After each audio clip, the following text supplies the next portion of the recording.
I'm not Miss Connecticut USA. So what happened this weekend? I'm going to spill all the tea, so watch till the end. There's a bug crawling on me while I'm trying to record a video for you guys. Don't worry, I'll kill it later. Anyways, hi everyone! Welcome to Gen Z and Gen X Princesses. Name's still kind of pending. This channel is run by me, Fleur, and my mom, Elaine, and we talk about things and give you our take on it from both a kid's point of view and a mom's point of view. You'll hear from my mom, Elaine, shortly, but for now, you've got to deal with me. Hi. Today we're going to be talking about the entire Miss Connecticut saga and the world of pageantry. And I've got to admit, as a kid, I loved the pageantry world. I used to watch kids pageants because I loved like the glitz and the glamour and the modeling aspect and the sparkles. Not to get all zodiac-y, but with two of my big three, Taurus and Libra and Venus, the planet of love and beauty, it's like a moth being drawn to a flame. I loved it. I watched the shows all the time.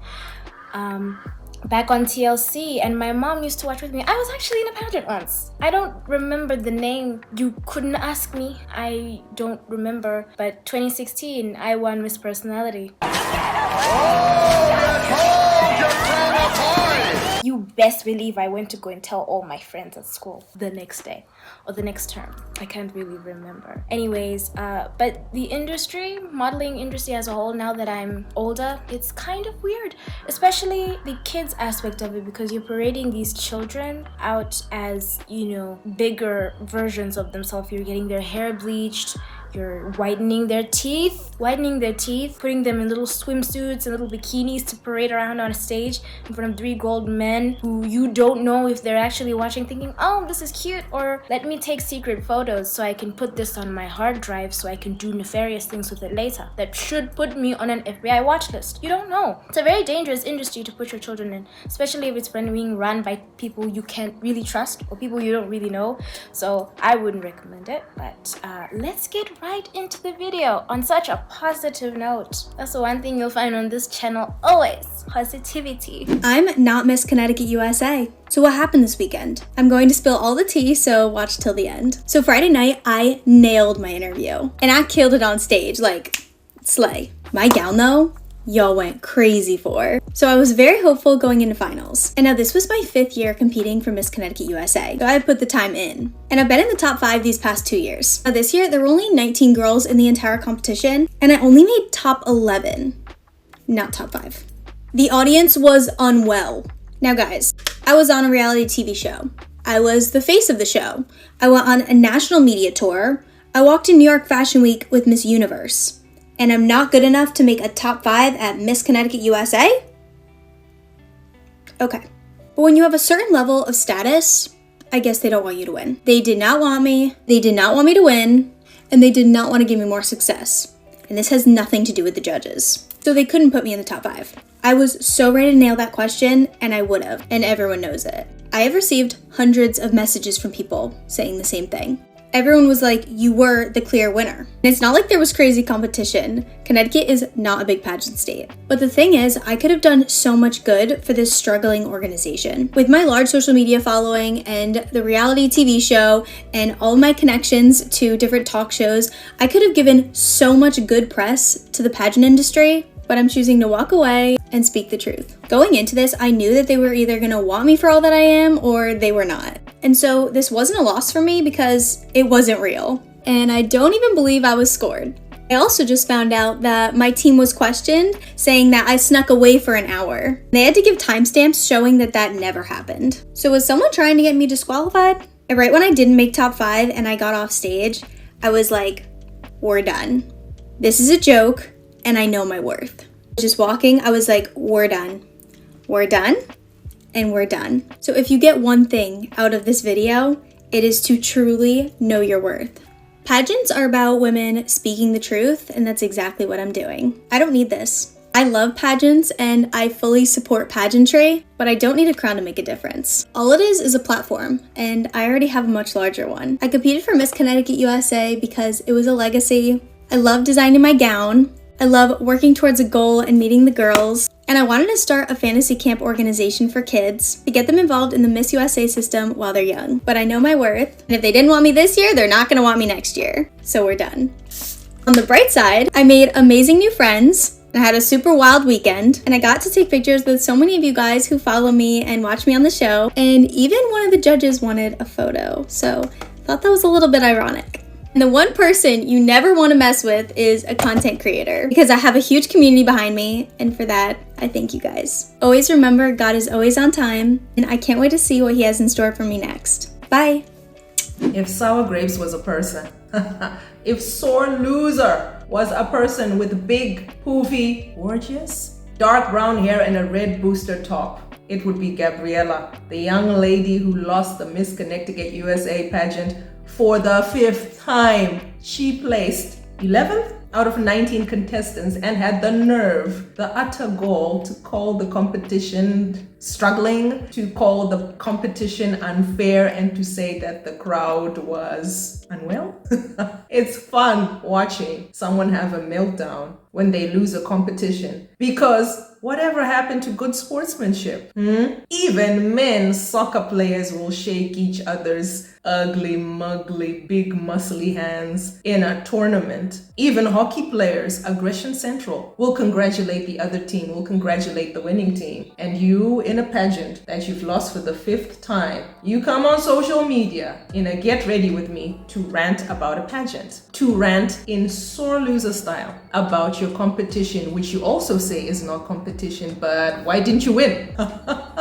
There's more. This young lady then says she was going to set up a foundation to help young children or young women into the Miss America pipeline and to train them, that kind of thing, meaning that she does not have a foundation. The other contestants that she was up against, the other contestants that she tries to down in her video, have foundations that help unhoused people, that help at-risk youth in their communities. They have foundations, they do philanthropy, right? It's not about sewing your gown. It's not about being in the Miss Universe and New York Fashion Week as she was boasting and bragging. It's about having a link to this community that you want to wear a crown for. The young lady says that she has connections, and these connections were going to help this struggling organization. We're not trying to get into a nightclub. The world does not need people with connections. Nobody needs the mob. Sorry to use a stereotype. Nobody needs your new world order that you're trying to unleash with your connections. People want a connection with people that represent them. You don't just wear a title because you're a pretty girl, or allegedly. There's more to it. You have to serve the community. It's more than just bikinis. This African auntie has 5 bikinis. I can also go into the bikini, what's it called? The swimsuit section. The swimsuit portion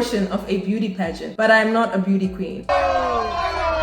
She is very gorgeous to me. It's about representation. It's about being part of something and having good vibrations about it. You lost for the 5th time. Maybe, just maybe, no, don't hold me. Maybe, just maybe, this ain't it, right? This ain't it. You need to find something else. You need to unleash the followers that you're threatening to unleash on something else. Maybe building a personality, maybe, I don't know, doing further education like the other contestants that you're up against. Maybe creating this foundation. You've had 5 years to practice. You've had 5 years to hone your craft, to come aces in this competition. Not about sewing your gown and the excitement of that. Not about taking pictures with a judge and that kind of thing. And not about threatening anybody with your followers.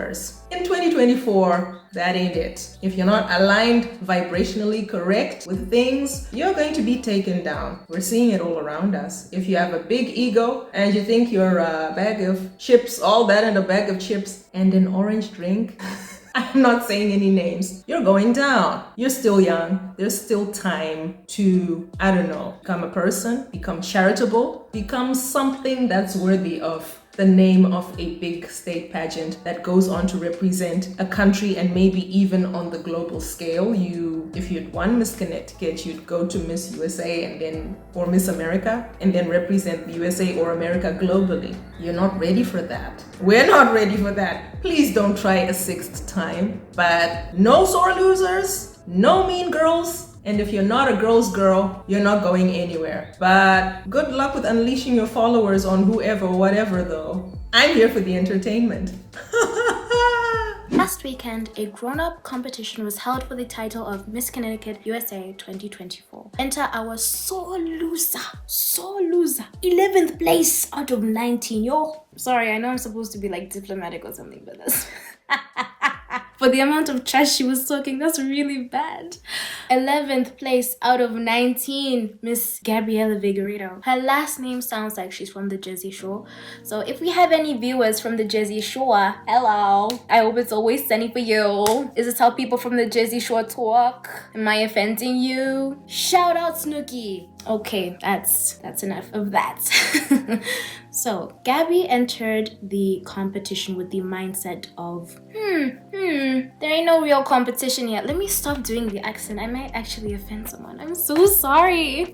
She entered the competition with the mindset of looking around. I don't see any real competition. And I'm sure that's something she learned from her mother, who I found out actually won the title back in 1980 something.